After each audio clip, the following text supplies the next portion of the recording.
podcast is Wrestling Daft and is scheduled for 1 hour. Maybe more.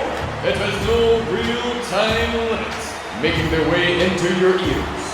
First, from a place called Barista, he is the Pyramid.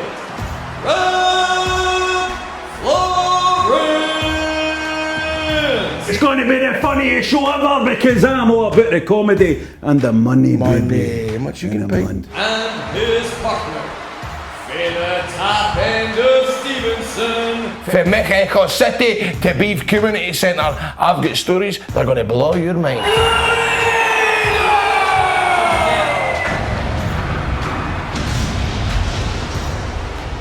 Hello and welcome to Wrestling Daft. My name is Rab Florence. I'm eating a sandwich. Listen to this. Grado. Grado's with me, of course. Grado, the main man, the legend himself. Listen to this, Grado. I'm eating a sandwich. Fucking very annoying. Is that all right? But, well, you're going to get away with it tonight, mate, because I'm at my digs and I've not got my mic. And what happens when I've got my mic is I like to kind of pause it or at least turn it off when I'm taking a draw on my vape so it doesn't ruin the sound. So I do apologise in advance. Here it goes. John Yep. said.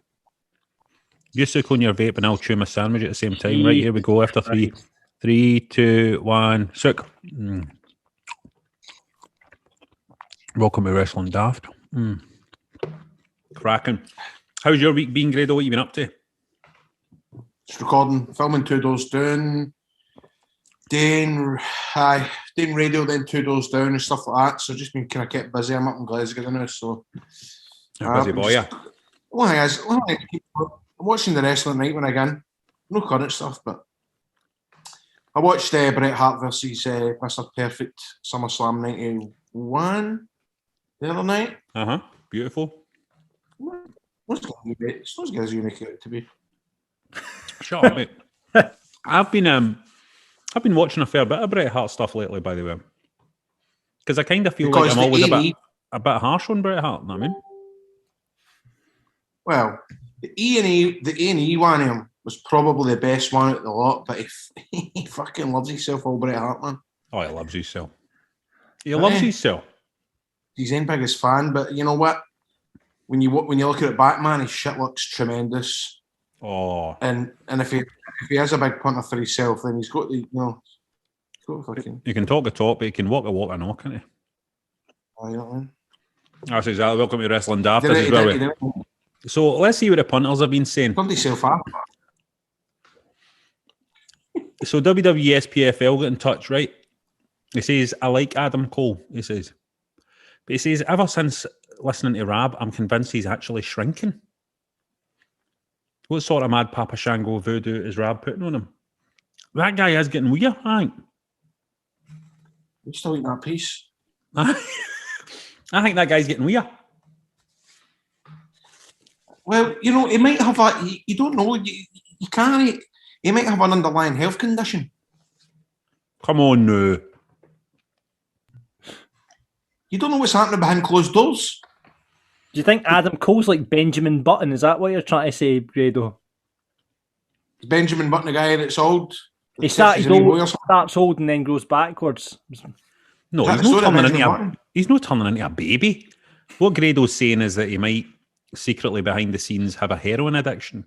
Is that what you're saying, Grado? Because that's quite litigious. See, be fair, if he had the heroin addiction, right? Now, see all ex-heroin addicts, maybe say he's got addiction, but see all ex-heroin addicts, they're all buff as fuck. Look at Dave Navarro, look at Anthony Kiedis. Well, not the ones you get in Glasgow, but see when they come off the skag, they all go buff as fuck. Renton and Train Spot, and then you go, there's another one. Off the skag? You're like something for a Hebs advert. You've got to get off the skag. Adam Cole's got to get off the skag.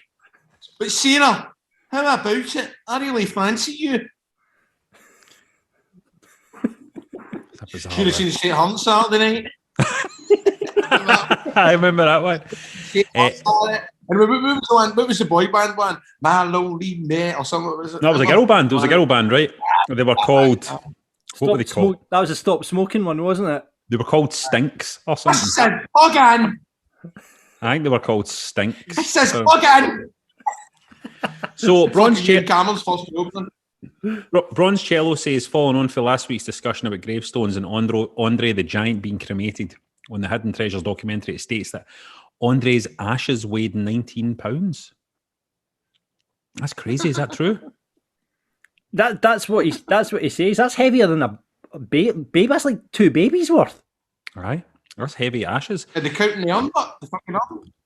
I think they're counting on. They're probably counting on. I don't think they are. I mean, surely They will be. You know, it's just wrestling, innit? It's carny as fuck, man. They'll be counting on. And I mean, I've never actually felt ashes or seen them real. I've just kind of.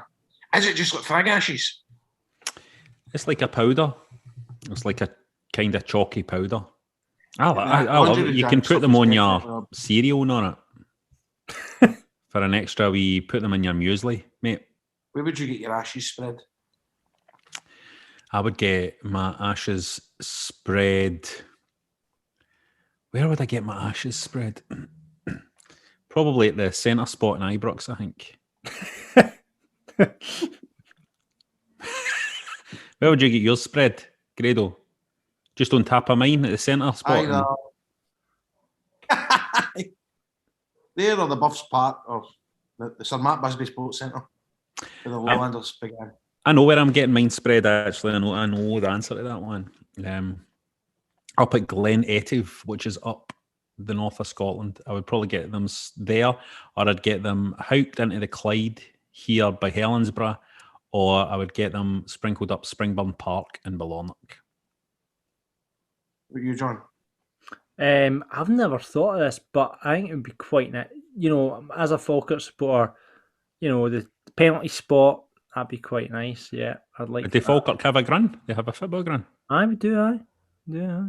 I thought Falkirk were one of the teams that just get a lenny other people's grounds to play their games. No, they actually have their own. How long have they had their own pitch? We've had that for quite some time. But like they play games. They play games there, on it. They do. Fans go. They do. Fans go and everything. Aye. Yeah. What? Where do they train? In the community centre? No. Do they train? In the pitch in the stadium.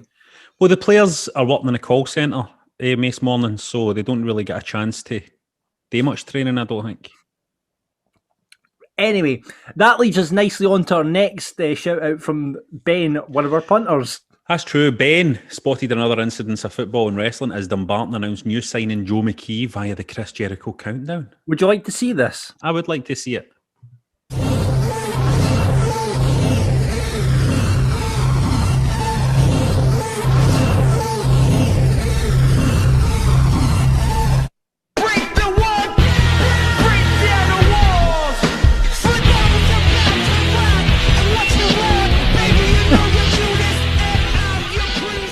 I like that. No harm to Joe McKee, but it's such a letdown, that, innit, when it does that countdown and it's just him. Like, no harm to him, but you know what I mean? That was one of the greatest debuts in wrestling history. And then it's Joe McKee. No harm to him, like I said. Lovely guy. Kind to his family and all that, but he's not a mad right winger like Jericho as well. But he, you know what I mean, it's just a bit disappointing. You fucking bamming me up, John. Falkirk actually have their own ground. Let's move on from that now. He also flagged up a tweet for a coffee shop that went viral, old Ben, where in a job advert they advertised for a Batista instead of a Barista. That's funny.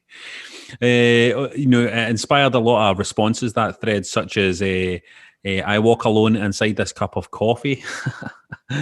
Free Batista bomb with every 10th coffee purchased. I walk for miles inside this pit of Costa. You'll be expected to work as part of a team. Well, then this job isn't for me because I work alone. It's quite good banter. Fucking hilarious banter, isn't it, for the wrestling boys all sitting there chugging away, writing their wee tweets. Pablo of Pablo's Vault of Horror fame flags up a tweet for Irish wrestler Damien Corvin, whose new stable has the tagline "Defeat, Destroy, Devour." He asks the question, hold on, is this a cannibal faction? Why devour? defeat, destroy, devour, of eating people. I don't believe that. I just think they probably like the use of the alliteration. You know, what else do you like? Oh, defeat, destroy. That's a good start. That's a good tagline. Oh, what else begins with D? Oh, get Defeat, the destroy, devour. I quite like it. Good question for Karate Warrior 2. Hey, Rab and Grado, throwing this one out there. Wrestlers who made you go, oh no, him again, fucking hell, when they appeared in telly. Mine's got to be WCW's Jerry Flynn. He says, hated that guy. Mine's was Van Hammer, WCW. Whenever Van Hammer came out, I was like, fucking know him, man. Mine was probably Robbie in TNA. Robbie E in TNA. I like 2000. What I was You don't there, like him, do you? You don't like him, Grado, do you? You don't like him. It's alright, but I bought his fucking t-shirt, but it doesn't fit me. I bought because see when he done that Jersey Shore gimmick and all that, and and I felt at the same time Zack Ryder was doing the same stuff. Yep. Pissed me off. Let me ask you a question. If Robbie E auditioned for a role in Two Doors Down, right, and he got it, the producer says to you, Grado, Robbie E's got a role in Two Doors Down, would you use your influence and your stroke to try and get him punted out of the show? Aye, because he done the same with me. There we go. You heard it here first, folks. You heard it here first. And the one and only coach trip, our good friend Adam Shame, has pointed towards a tweet for Kurt Angle that says, met up with my great friend Scott Steiner at River City Wrestling Convention. Great seeing you, Scotty. It's true. River City Wrestling Con. And says he looks like a joint venture for Grado and Shellsuit Bob. River City Wrestling. What match would you like to see involving the characters from River City? I think the big thing with this is it sounds like it's bumping SoapCon. Well, that's true. For me, that's SoapCon. You know what I mean? I want to see a match between I don't watch it. I've got any idea who's in it. I'd like to see Lenny Murdoch versus Roshin. Tell you what, Lenny Murdoch would make a good manager in a gangster faction in Glasgow. Wouldn't he? He would. You know what I mean? Who? Actually, Joycey would make a good women's wrestler without a doubt. Who was a wee guy that had kind of ginger hair that was in River City years ago? Oh, no Devon. What was his name? It's something like that. Devon Dudley. Vader. Aye, Vader. I would like to see him versus who was the lassie who there was a lassie in it who was like, oh fuck's sake, man, I'm trying to remember. She was like a schoolgirl when she was in it. Madonna. No, she was like, I'm trying to remember. I'm going back a few years here. Never mind. Let's go with somebody else. Who was the big boy? I've got any fucking idea, man. Big Bob. Big Bob versus Shell Bob would be one to watch, wouldn't it? Battle of the Bobs. Battle of the Bobs. The Battle of the Bobs would be one to see, wouldn't it? First blood. Tom Urie, great guy. Shout out to him. Great guy, I love Tom. Before we move on, thanks to Spray Paint Scott, who's come across a tune by a band called The Beef Supreme, simply called Flair. Let's hear a bit of this. It's about Ric Flair, I assume.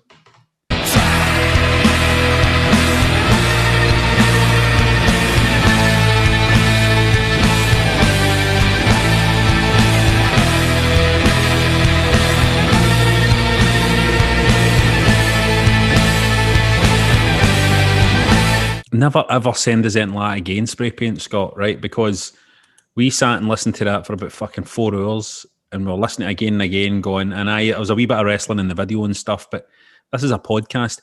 Have a bit of, you need to think rationally about this stuff before you send stuff in. And if any of yous want to get in touch with us about any of that or just random wrestling related stuff, get us on Twitter at Wrestling Daft. Don't be sending us any shite. On Insta at Wrestling Daft Podcast. Don't be sending any garbage to us. Just Wrestling Daft on Facebook, nae shite, or email us at wrestlingdaft@gmail.com. Get a grip, stop sending us shite things.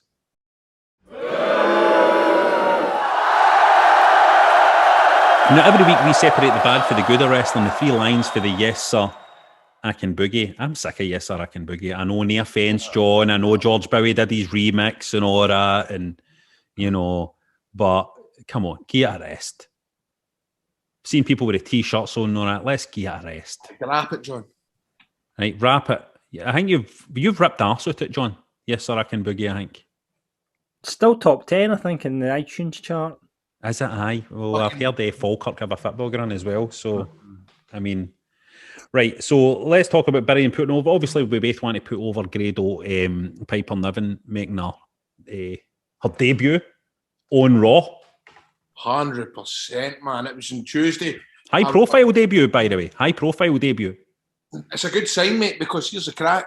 It's a good sign that they're bringing up UK folk, that are on the UK contracts and bringing them to Raw. So that's really, really promising. But as soon as I saw it on Raw, or the pictures, man, I just got flashbacks to a fucking freezing bare Wednesday night in Linwood with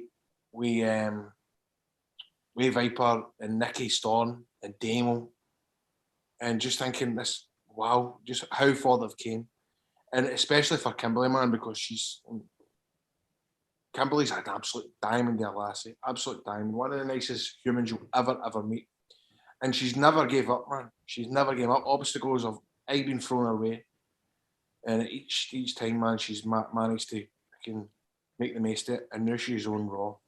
You know what? Fair play to that lassie. Fair play. I think she'll do well. I really do think she'll do well because, like, she is super well liked. I think she'll be really popular with everybody there, internally, and she's good in the ring as well. You know what I mean? She's good.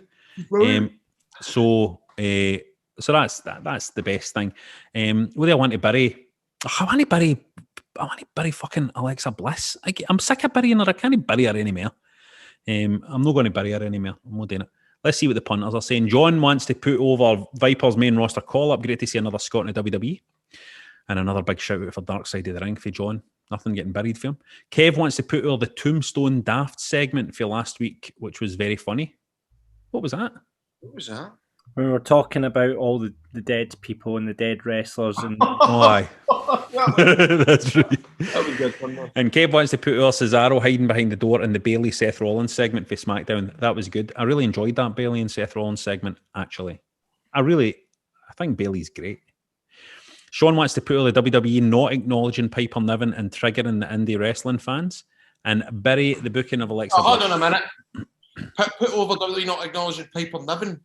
Well, she's had the name before that. I mean, I'm being pernickety here, but she was Viper before Piper Niven. I don't know. Yeah. Am I being too... No. And Sean wants to bury the booking of Alexa Bliss. She shouldn't have to fight against mid-card wrestlers like Nia Jax and Shayna. She should be competing for the main strap. Give yourself peace, mate. Give yourself peace. Steve says he wants to bury almost every match on Raw ending with count out or interference. It's total WCW booking. WCW. And he wants to put over 4 women's matches on Raw. AEW could learn something for that. Also, the RK Bro storyline is the best thing on Raw. Also wants to put over the whole takeover pay-per-view. Every match was fantastic. And of course, Eli Drake is there. And NXT, he's won the $1 million belt, right? $1 million champion, isn't he? yes. Yeah. What's his name again now? It's LA Knight. He's LA Knight. Brilliant. He's the man. I'm sorry, he's the fucking man. He's the best. He's such a good promo. Like, he's a brilliant promo, do man. you know what? Someone pointed it out to me. See the way he delivers it? It's just the closest thing to The Rock I've ever heard in someone delivering a promo. Obviously, kind of models his kind of style on it, but he sounds fucking brilliant. He's brilliant. TNA, all he would do was watch Attitude Era promos backstage. It was actually mainly Stone Cold he was always watching. Really? Aye. But I can see, I know you're talking about with The Rock, but he was forever studying promos backstage, old Attitude Era stuff. And he always had it, man. The problem he had years ago was he's in love with himself. But in wrestling, there's nothing wrong with that. They're usually the folk that go the full hog. So I'd say that held him back for a good couple of years because he could have been. I mean, he was in NXT in 2011, 12, 13. And then, I don't know, something happened. He fucking done something stupid on a NXT house show that he was told not to do. And he got in trouble for it. He done the whole, don't ask, but get in trouble for it. And I think it ended up going tits up for him. But when he came to TNA, man, I mean, he was like the most disliked guy ever. Everybody hated him. But then as soon as he started cutting his promos, he was in a faction with Drew. And it was bollocks. But then as soon as he went himself, man, he was great. And I will say, once again, me and his ladder match, on Impact was the highest rated segment on Pop TV in the first quarter of 2016. Let me say about him as And well. I've dined out on that for fucking 6 years, 5 years. On that great period of NWA power that there was before the pandemic happened, he was just a standout, man. He was a total standout on that. His promos were amazing. And his talent, I think, is that what he's best at is that he can, it's not just about how well he can cut a promo, is that if something happens or there's a certain reaction for the crowd or something, he can spin and work with that effortlessly. And that's the kind of attitude era style promo where he's so connected with the crowd and he can just think on his feet. I'll say there was an amazing one. There was an amazing promo I remember him doing where he came out and he was wearing his new gear, right? And he says, he pointed down at his shoes, right? And he went, "These are the shoes of a champion," right? And he turned around and he turned his back and he pointed at his jacket and he went, "These are the shoes of a champion," he said. And then he realised that he'd made the mistake and the audience were laughing. And he was like, "Did I just say the shoes of a champion there again for my jacket?" And he fucking went with it. You know what I mean? He just went with it and he was laughing along with the crowd. And then he had all the merch out. It was a picture of him with a jacket on. It says the shoes of a champion. It was, you know, but he was just so, he was so likable on NWA Power. Just, you know, just an old school. There was another one, I know, kind of gay idea of what a character is in real life, but I remember him chatting up a bud one night somewhere, and I was just walking by, and I could hear him say to the lassie that he was talking to on a date or whatever, and he was going, "You see, I'm the kind of guy that likes," I don't know what he said, but then he said it again. "You see, because I'm the kind of guy," right? And I'm going, and I went up to him and I went, "Fucking listen to you. I'm the kind of guy. I'm the kind of guy." So then whenever I saw him anytime after, I'd go, "You're the kind of guy.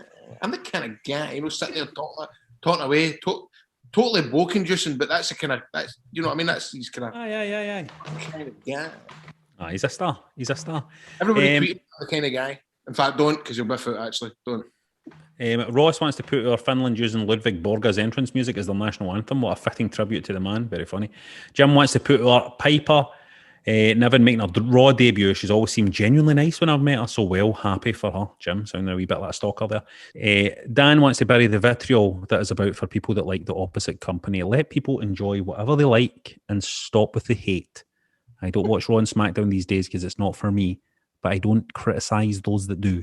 Watch what you enjoy, says Dan. Good play. Beautiful thoughts for Dan there. Stevie wants to bury Jack Henry for deciding to shoot instead of passing. Jack Henry! He wants to put our Viper debuting on Raw. So good to see another Scot showing up. Jamie wants to put our Piper Niven making her debut. Everybody loves this. And Samoa Joe returning to NXT. Is that definitely happening? It's happened. He was on last night. Was he on last night? Yeah. I mean, I just kind of feel... He wants to bury the fact that all commentators didn't refer to Niven as anything other than the unknown friend of Eva Marie. Like they had no idea she's from NXT UK, which looks to me like the start of a daft name change. Like, it doesn't matter. Calm down, it doesn't matter. Martin wants to put her Viper's Raw debut. Sean wants to put her Joe coming back to NXT. Big fan of that. And another shout out for Piper Niven. Very, very popular debut. But again, wants to bury the commentary team acting as if she's a complete newbie, never been seen before on WWE TV. Stick that shite up your arse, says Sean. Grado. I just want to when you put it into context. This, you know, Kimberly Viper debut. This is a lassie for Kilburnie, right? A lassie for Kilburnie whose mom and dad run a bus company. Went to school. Fuck, I don't know. Where did she go to school? Did she go to Garlic Academy? Right, you think with that, you know, she's made her own Raw. A lassie for Kilburnie. Fucking get in there. Let me ask you a question, Grado, right? WWE sign you. They want to debut you on Raw, right? They're going to bring you during the segment. Randy Orton and Matt Riddle are doing their thing, and you're going to come out, right? Do you have a problem if they say to you, you're not coming out as Grado, you're going to come out as some unknown guy, and everybody's going to be like, who's this guy? It's an unknown, who's this unknown wrestler? How would you feel about that? Absolutely not. No issue whatsoever. Absolutely not. It's absolutely not. Absolutely not. You would be daft to have an issue with that. You know, if Fergal Devitt had to do, although they backed Fergal Devitt up by saying he was, you know, a champion in Japan and all that kind of carry on. I mean, the majority of folk that the audience that Raw gets, you know, folk don't know me, so of course it wouldn't be the slightest issue. Mm-hmm. I mean, that's the sensible answer, and I think that sums it up. Now it's the part of the show where we invite you, the listeners, to their run-in. Come on the show, talk wrestling with me and Mr. Grado. Ask us a question this week. It's a run-in from the one and only Matthew Haggerty. Here he is, the one and only Matthew Haggerty. Haggerty, Haggerty, Haggerty, Haggerty, Haggerty, Matthew Haggerty. Hey, how you doing, mate? I'm currently in the hospital, but I promise you I'm all right. I'm safe. Right, what's happened to you? Why are you in hospital? Right, it's a mental health ward. So, all right, so tell us more about it though. Do you feel comfortable speaking about why you're in? No, of course. Basically, lockdown hurt me extra hard. You know what I mean? But like, it's just kind of in the last year, well, this past year, mental health's just been a wee bit kind of shite. You know what I mean? But I promise you, like, it's nothing to be concerned about. You know what I mean? I'm on a speedy recovery. And is that just through the past year, mate, or have you always had kind of wee issues here and there? I've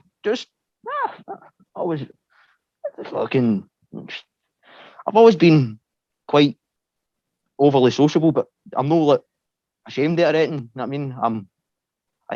This has started off really, really fucking sad and that. You know what I mean? But no, it's not. No, it's not. Hey, we've never had this before. We've never had this before, and it's not because fucking. I mean, obviously, like 2020 for me was fucking magic. You know what I mean?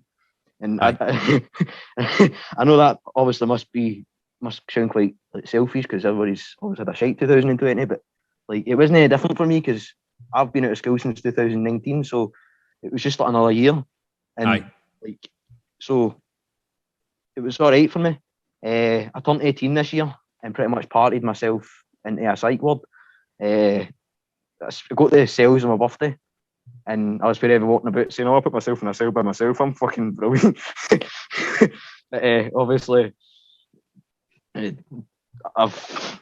It's yourself. How's it going? Well, mate, you're a young guy. You've got, you know what? It's like, here's the way I look at these things, right? You're a young guy. You're in a mental health ward now, right?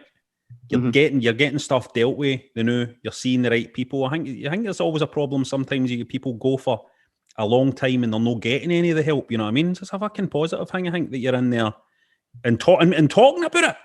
That's the fucking big thing. See, guys, and I think this is a good thing. It's like you're a young guy, right? And you've came on this podcast and you've went quite openly, you've just kind of went like that right at the start of the conversation. You went, well, I'm actually in hospital now, I'm in a mental health ward, right? And speaking openly about it.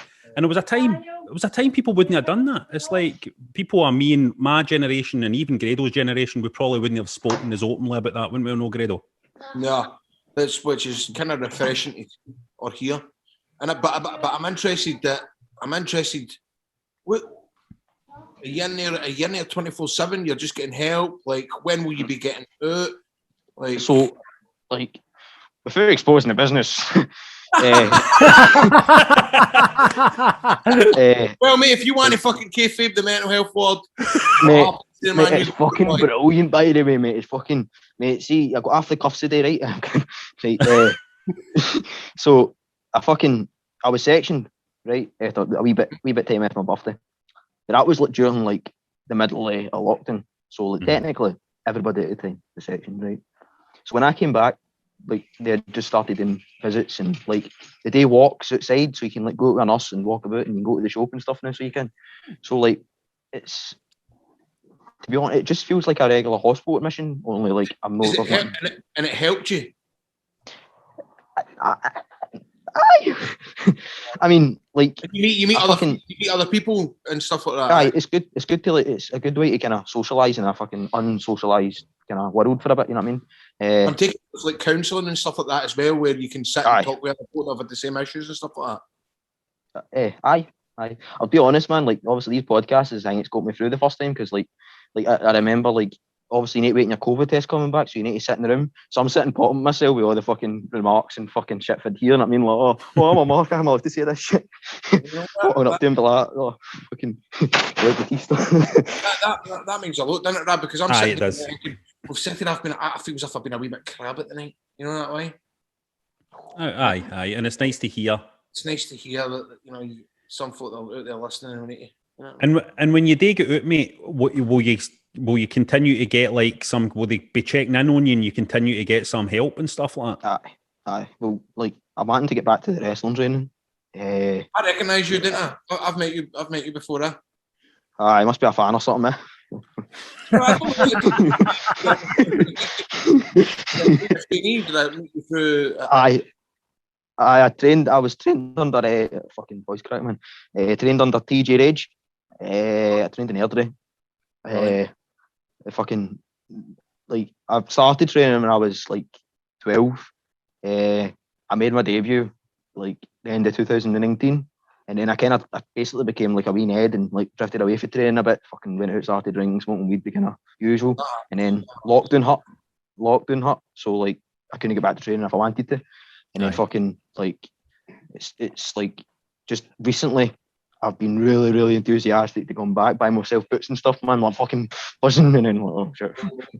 Go boots. Where did you get your boots? Ringsidebootstock.co.uk. Oh, you managed to get a hold of them then, aye? Did you order them online or did you give him a phone? I ordered them. Right, so you never spoke to him on the phone? No. Every time I phone that fucking boot guy, he's in Magaluf. Every time. And you know, as soon as it rings, it does that ring. Kind when you know somebody's abroad. He goes, hello, well, I won't be back till next week, so I'll take your order. See, one of these in Magaluf all the time, or you was all buying boots off him all the time? Oh, did you pay him by? Nah, I don't want to stooge the guy, but he knows what he's doing. Listen, old Richard Bishop. He must know he's what a he's doing. gentleman. So Matthew, you want to get. I mean, that's a good positive thing to fling yourself into. When you get out, you want to be a wrestler. That's the fancy. I know. See, to be honest, man, like I do want to be a wrestler, but like I just fucking the more time that I've been away for training and stuff, and the more kind of time that I'm spending obviously in the hospital, like it's kind of put me off it a bit. You know what I mean? But like I'm hoping that when the day comes that I go back to training or like when the wrestling starts back, I'll be able to just fucking things. I'll feel like the same way I did before I left without fucking obviously leaving again. Because I used to be really, really inconsistent as fuck with the training. I mean, I used to like maybe show up for 4 Sundays in a row and then I wouldn't show up for ages and then I would show up again for a bit. And then like for starting training like for when I was 12 and not make my debut until I was 16, like that's how there was a long period before making my debut because I was so inconsistent. So that would be like one of the goals I'd like to work towards. But you have been training since you were 12 years old. Aye, but I was a complete character, man. I showed up to training in a singlet. Right? Fucking no, mate. The first 2 years of training, I showed up in a singlet. You know what I mean? Mate, trust me, there's plenty of guys out over the years that have done that.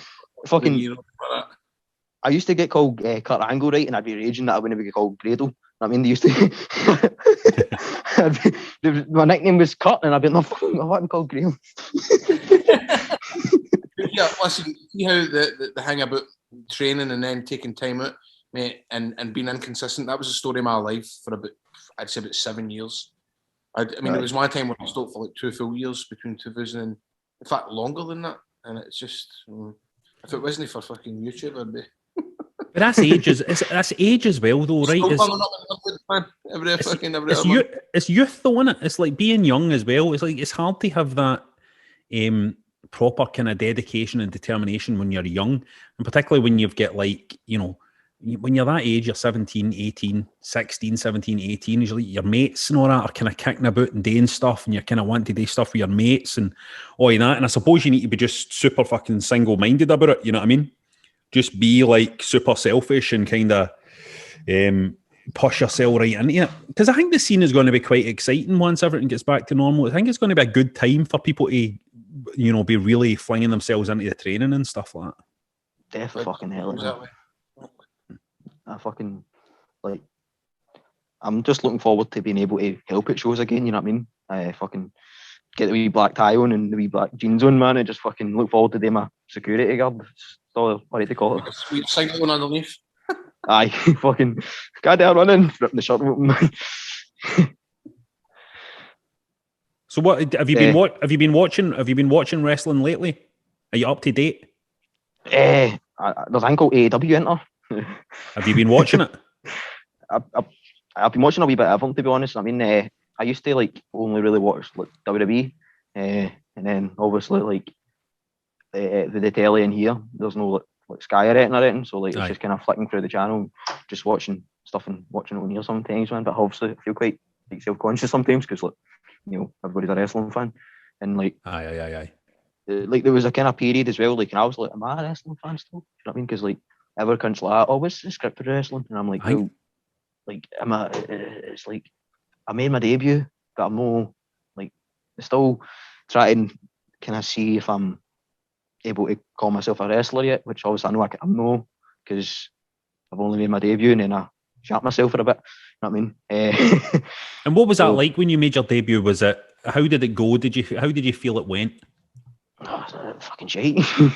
It was gassing. Fucking could barely run the ropes, but like the opponent I originally had, like he hurt his ankle the week before, so I had to get like a new opponent, and I got carried the full match, and like, but it was just like I hate saying it was like I didn't come through, but it was a cool experience, and like it was a guy called I'm allowed to say other wrestlers' names, and yeah, aye, no, you know, Rock. You're not just allowed to say their names, you're allowed to bury them as well. Oh, brilliant, man. Well, I'll put them over some. It was John Cena's wrestling, and I carried myself for fucklets. Fucking, aye, but you know Raw, man, right? One of the most hardest working motherfuckers there was, because obviously we get told to obviously promote the shows, fucking get the finger at the arse. He was always there with a motor, putting posters up, putting flyers up. Mm-hmm. I mean, and back then I was like, I'm still a wee guy now, but like I used to be like really, really easy influence. I trained with guys like Luke King Sharp, Krieger, trained under TJ Rage, Cunts Sunday Night Work Now, Alex Parker, Logan Smith. Like I've always had like a looking up to kind of personality, like, oh mate, Wolf, man. So like I used to always just go to a firing session so I could look better than the boys. But now it's like fucking like seeing some of them on the network and just being really one of the most proudest wee cunts about it. You know what I mean? Because it's like able to say, oh, that's my pals, and meaning it. You know what I mean? But that must be something that really would inspire you as well, was the fact that path to get into the WWE is quite clear now. It's quite clear now what you need to do to kind of get to that level now. So it's like, aye. I mean, Sorry, on you go. No. I went like and appeared my van there. No, like obviously I know, like everybody's getting sent to the WWE Wrestling Centre now. Like, Piper Nivens, like she got fucking made a Raw debut last night. Mm-hmm. Last night on Monday. So like, fucking, like even though I know that maybe at one point in my life I could get a contract to whatever, I don't go to training because I want to be a WWE superstar. I'm kind of aiming my heights for wrestling kind of low. You know what I mean? Like I would be, the idea for me that sounds better than going into the WWE would be like being a promoter, really. You know what I mean? Or running my own fucking training school or whatever, and then still being able to wrestle here. Because that way I'm still, in a way, living the dream, and then I'd have a chance to build myself an empire and fucking just, you know what I mean? But like, I used to, obviously, every cunt that showed up to training at one point obviously wanted to go to WWE. and I have as well. I'm not saying that I've no, but like I'm 18, get stressed out and shake myself and can't say my name too loudly. I don't think I'd be able to be in an environment where, like, and hear all the fucking horror stories, like backstage at WWE. I don't think I'd be able to be in a situation like that. You know what I mean? I think everybody feels like that, you know what I mean? I think that's one of the things, and particularly at 18, like, I think everybody feels, like, even the new, like, you know, like, I'll give you an example, right? Because I was filming a sitcom recently, right? And I had a day, and I've filmed, at this point in my life, I've filmed a lot of stuff, and I've been on film sets a lot and all of that, right? But there was one day I was there, and, you know, and we were doing some stuff and we were filming, and I genuinely felt, fuck, man, I feel quite intimidated here. You know what I mean? I came home and I said to my wife after it, I said, I just had one of the days where I felt completely out of my fucking depth. Like, you know what I mean? Like, fuck, man, I'm shite at this. Or, you know what I mean? It's like, and I think that never goes away. Like, see, for, you know, it's for anybody. It never goes away, that thing. And it's a thing you just need to, and Grado, you'll say the same, wouldn't you? I mean, Grado's a total fucking brass neck guy, right? Grado's a guy that will just walk up to anybody and say anything and all that. But I know Grado quite well as well, and I know that he does worry about stuff and that kind of thing. You do feel the pressures as well, didn't you, Grado? 100%, man. I even had it today, sitting in a room with fucking Elaine C and Alec Norton and Johnny Watson and Dunn and all that, and Arabelle. They've been doing it for combined about fucking 200 years. And when they did, they put a close up on you and it's your turn to go, man. And you just go, oh man, fucking. This is what am I doing here? Have you gone back to the fucking unmuted times and the fucking? It feels like I won a competition or something. No, but but that's a thing, mate. It just never goes away. So it's like, it's, you know, you would, if you were going to wait until the point where you just felt comfortable around everybody and weren't fear, you'd be fucking waiting forever. And I think that is the case for a lot of people. I think for a lot of people, they kind of go, I'm not going to try this because I'm still feared. But even like some stand-up comedians, know that I know, who are like some of the best fucking stand-ups on the planet, and they're fucking terrified before they go on stage. They're shitting themselves before they go on stage, and it's just a thing, unfortunately, that never goes away. And it's one of the things, like we were talking about just at the start of this bit. I think nowadays, like everybody, we all need to be better at talking about the weaknesses that we have, and we all need to be better at talking about fucking I'm fear, or I'm scared, or I feel like I'm losing grip of things, or, you know, I feel intimidated and I can't do this. You know what I mean? I need some support. I think, you know, I'm hoping we're moving into a better fucking time for all that kind of stuff. And I think you coming on and talking about all this, I'm sure a lot of, you know, you're talking about being around the boys and all that, but I'm sure there's going to be a lot of the boys, a lot of people in the wrestling community out there in the business who hear you on this show tonight talking and being so open about that and talking about the stuff that are going to be super impressed. You know what I mean? Like, it pissed me off in a way. Because, like, obviously 2020 was hard for every cunt, you know what I mean? Like, it made me sad because I was like, oh, I don't know if I want to go back to training. Obviously, for all our shit is harmed, and I'm not going to fucking, I don't want to pull shit up, man.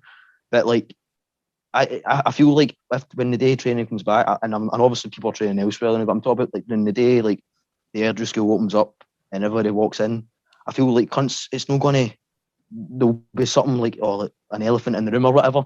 I hope that we're able to still have the same bond that we've always had, the same laughs. You know what I mean? I mean, you've got a fresh start now, man, when you know what I mean? It's like, and it sounds like you know that all you can do is look after yourself. All you can do is look out for yourself. You can't concern yourself with what people run about you do. And, you know, you just need to come out and fling yourself into that and keep healthy, man, and keep in touch as well. Keep in touch with the show and let us know how you're getting on once you do get out and get back to things. Just keep us posted. If you ever want messages or whatever, let us know, mate, but definitely come back on the show. And good luck, mate. I'm sure you'll be absolutely brand new with everything. Thank you very much. You'll be brand new. Aye, you can tell by how fucking maturely you've been talking about this stuff that you're on the right track. So I look forward to seeing you in the ring, mate. Right. Cheers. Right. I'll see you. Thanks for coming on, Matthew. Right. Catch you soon. Opportunity again. No worries. Right. See you later. Bye. Woo! You would never go on the train and start yapping away on your phone with a speaker on, or a bus, or a plane, or any mode of transport. You wouldn't want every other person hearing about your conversation. So using the internet without ExpressVPN is a bit like that. You need a VPN because internet service providers, your Comcast, your BT, your Tiscali, AOL, they know every single website that you visit. And they're selling this information. They're telling the ad companies, the tech giants, and then they use your data to target you. Now, ExpressVPN, well, it creates a secure encrypted tunnel between the device and the internet so that there's no bugger looking into your online activity. All you need to do is fire up the app, click one button, and listen, it's rated #1 by CNET. Big reader of Wired and The Verge, and they all say it's #1 as well. Now, it works on phones, laptops, and even routers. So everybody who shares your Wi-Fi, they can be protected as well. Now, I need to tell you, I love ExpressVPN because, look, if I want to watch something that's been on abroad and I need to click to that country, it's as easy as that. Open up ExpressVPN, hit the country that I want, and it makes it look like I'm in that country. And it's personally very, very important to me. I want to tell you today, to secure your online activity, get yourself to expressvpn.com/wrestling today. That's express, expressvpn.com/wrestling.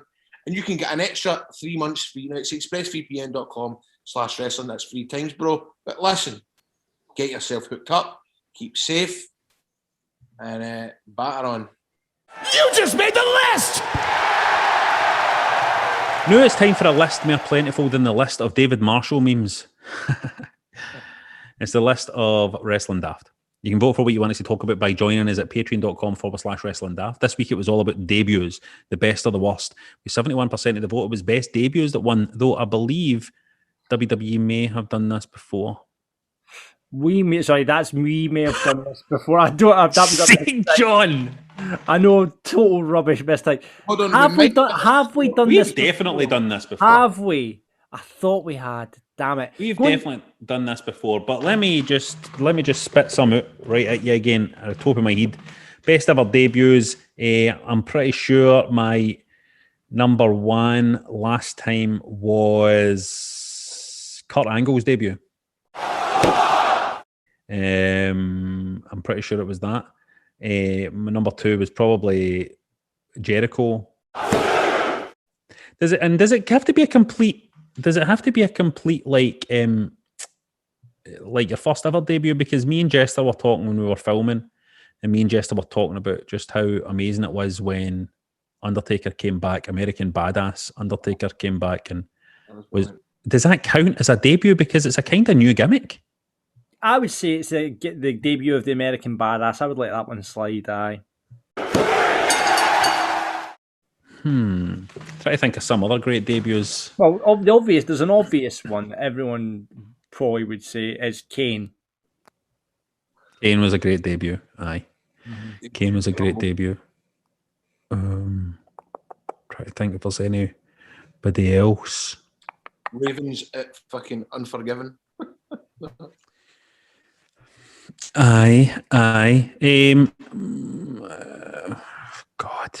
Try to think of recent ones. So I'm trying to think of is there any recent, because we're always going back to the Attitude Era and all that. Try to think of recent debuts that were... Well, AJ at the Rumble's quite recent. Aye. Any AEW ones where you went, holy fuck.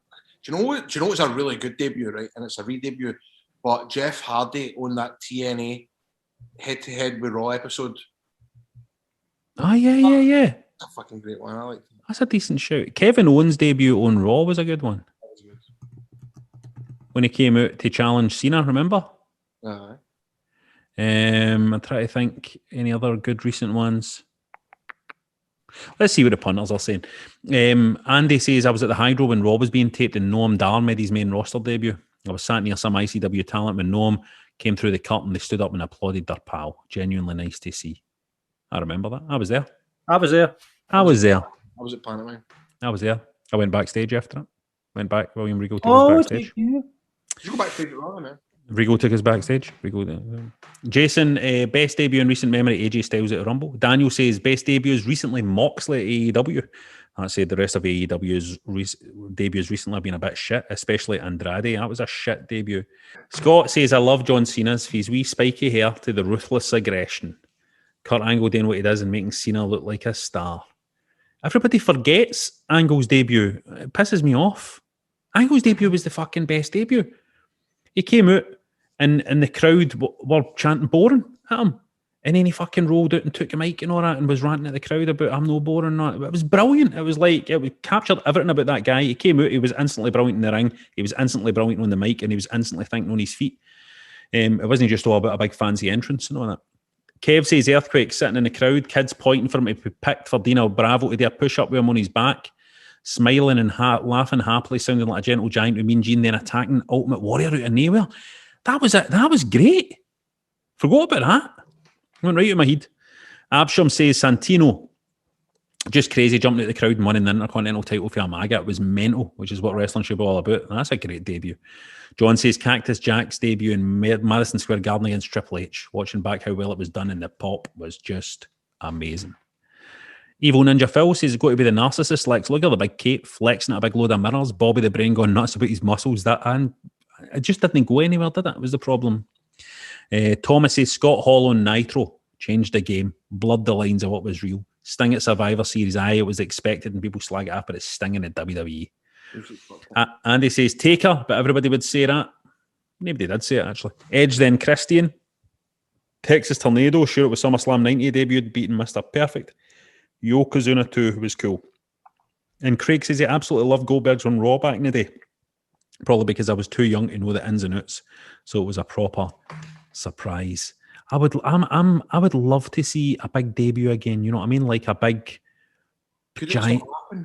Well, you know, like a proper, like everything goes dark and then the screen fucking plays a video and it's music that we've not heard before, and then some person swaggers out and you've never seen him before. I think that'll happen. I don't know when it will happen. The first person to jump from AEW to WWE, say they get WWE to get like Hangman Page or MJF or Darby Allin or something like that. They take one of the top boys. That's when it will happen next, I reckon. I always got to say, was she really now, like the whole WWE jump to AEW now has been totally done. I mean, I don't think anybody could jump from WWE to AEW now that would mean anything. It's literally it's been shite. I mean, that's what kind of inspired the kind of topic this week, because you look at all the debuts that AEW have had recently, and this Andrade was last week, turns up in a suit. There he is, Andrade. You know, you've had Nero, you've had so many. Big Show. Aye, and it's just like big. You know, Paul White is AEW. You know, Mark.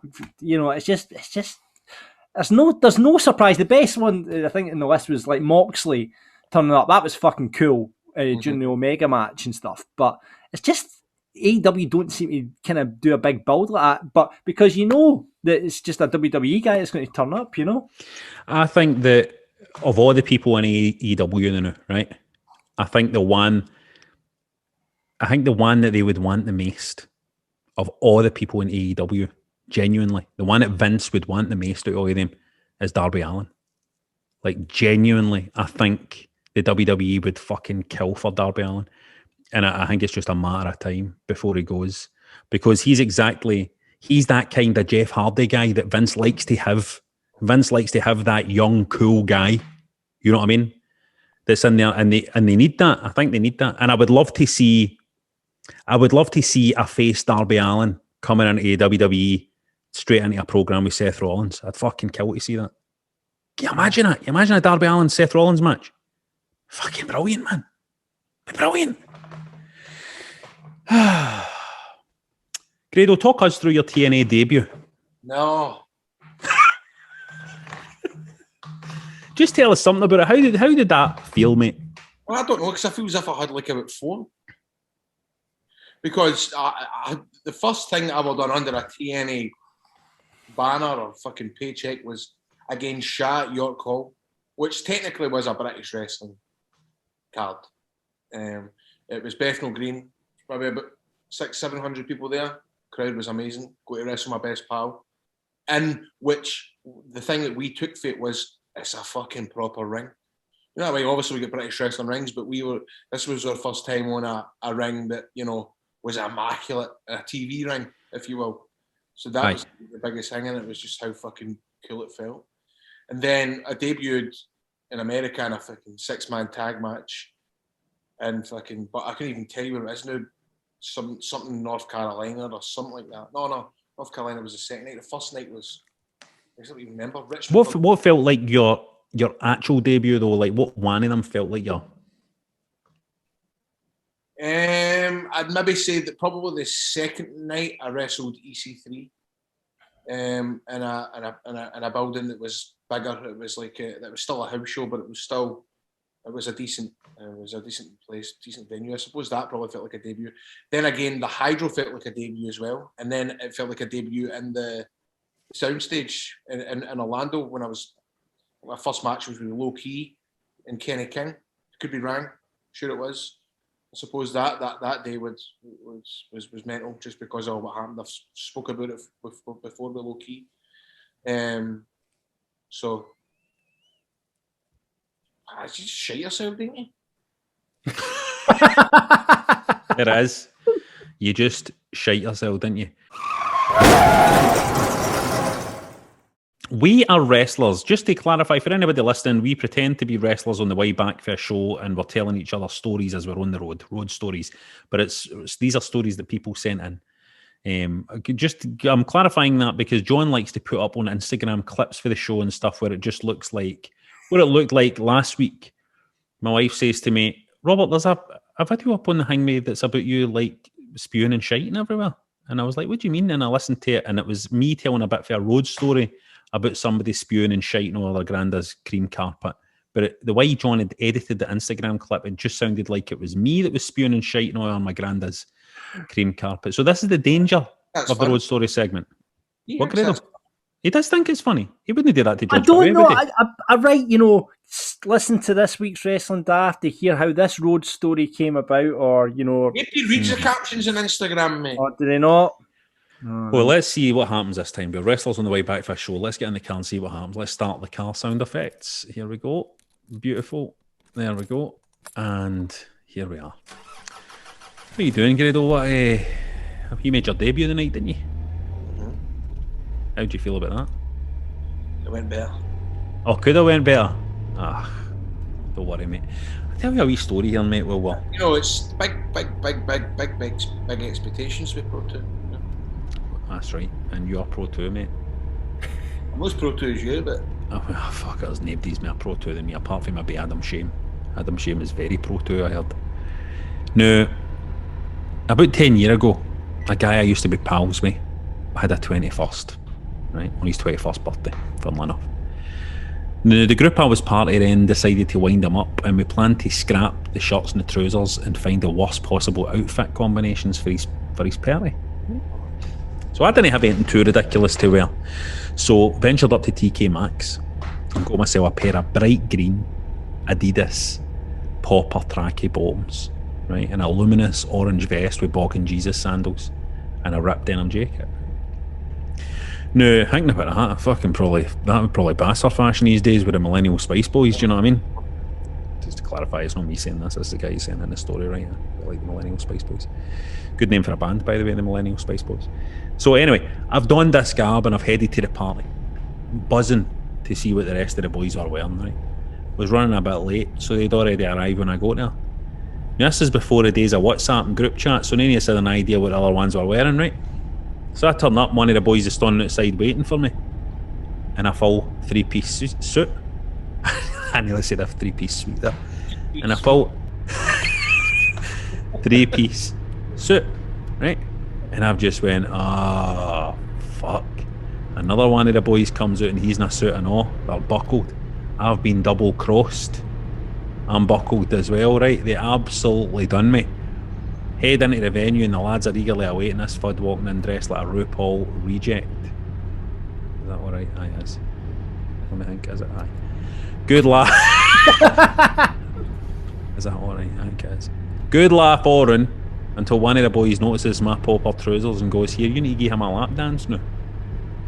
Already embarrassed enough, mate. I've thought, fuck it. So they sat a birthday boy on a chair in the middle of the room and stuck on Tom Jones' sex bomb. I've gave it 110%. And he even got a roar when the poppers came off. I should add, I'm a lover of all things beer and bacon. I'm in absolutely no shape to be stripping off in front of anybody, right? But anyway, I gave the lad a birthday he'll never forget, and walked off, Jesus, man, I thought it would had taken a fucking turn there. As expected, the whole thing was videoed and stuck on YouTube. Best part of the story is that I was working night shift that night, so I wasn't drinking. I had to leave for my for my shift about half an hour later. That's funny, right? Straight to his work. Walk in, kit off, lap dance, walk out. That's how it's done. Right, so thanks Jason for that story. Jason sent in that story. Is the YouTube video still out there? I would love to see this YouTube video. What do you think you type in for that, Green Poppers Adidas? I will find out from Don't Jason. search for Poppers on YouTube. Poppers lap dance. Don't search for that. Right, so if you've got the YouTube video, please do send us that. We'd love to see it. And thanks very much for that nice, pleasant, wee kind of funny story that wasn't too offensive anywhere and didn't end our careers. That's the kind of thing I'm talking about. And that's about it for this episode. What a fantastic week it's been in wrestling. Piper Nivens made her debut on Raw. Grado has been filming 2 doors down. He has been smashing it. Elaine C. Smith told me that he's the funniest guy she's ever worked with. And Elaine C. Smith has worked with them all. She says Gregor Fisher is shite compared to Grado. That's what she said. That was in the paper, apparently. Compared to me, but yep. Oh, fuck me. It's time. It's time for us to go, but we need to choose a listener of the week, of course. So who would the listener of the week be? I would like to give it to Matthew himself. Aye. The bold Matthew for coming on and chatting to us so freely and openly. He's going to be a listener of the week. He's going to get a wee belt for that, but I've got a feeling that a real wrestling belt isn't too. Aye. He's a wrestling belt, he's going to get a real wrestling belt on his waist. Grado, you could be booking him on your family wrestling bash. Well, as long as he sticks in. All right. That's it for Wrestling Daft. Rate, review, and subscribe on Apple or get us in wherever you get your podcasts. Are you going to do one of these shows, Grado? That's all the fucking. Would you correct? That's all that. All this calms down. Aye. See Boris Johnson text about Matt Hancock. I'd see that. Aye. That was good, wasn't it? Funny that folk like that use WhatsApp just for us, isn't it? Aye. That is funny, isn't it? Because we quite often. They use things like for fuck's sake and all that. For fuck's sake. No, it was what the fuck. WTF, Matt Hancock.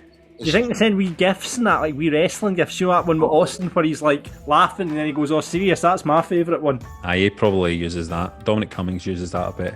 Grado, I mean, we've quite often said people we worked with are absolutely fucking hopeless, aren't we? Aye. You say it a lot of time. Bet you do as well, John, about George Bowie. No, I do not. I tell you what, I'm screenshotting all the Wrestling Daft WhatsApp group for the get that out in the press, like Dominic Cummings, like, you know. End their careers. Oh yeah, Rab, you're fine. It's Grado that's fucked.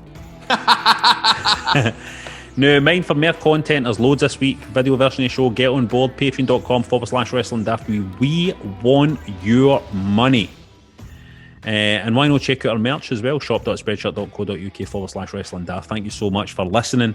Grado, thanks for joining us for your digs. I know it's very difficult to do that. You're a working man. You've been filming all day. You've been on the radio in the mornings. You are in your digs. You're not even in your own house. It's a hard shift. Thanks for doing that, Grado. I must apologise. I feel as if I've not been awake tonight. I'm dead tired. But you're knackered. I get it. John, and you were great. John, and you running yourself into the ground, trying to support all sorts of people across the industry in the entertainment sphere. We appreciate your work, John. No way. Always. And you, the listener, I would like to say I appreciate your work as well, but I don't like McDonald's that much that I appreciate your flipping the burgers in McDonald's. It's a beautiful heel finish, isn't it? Up the road, Grado. Oh, it's just so runner.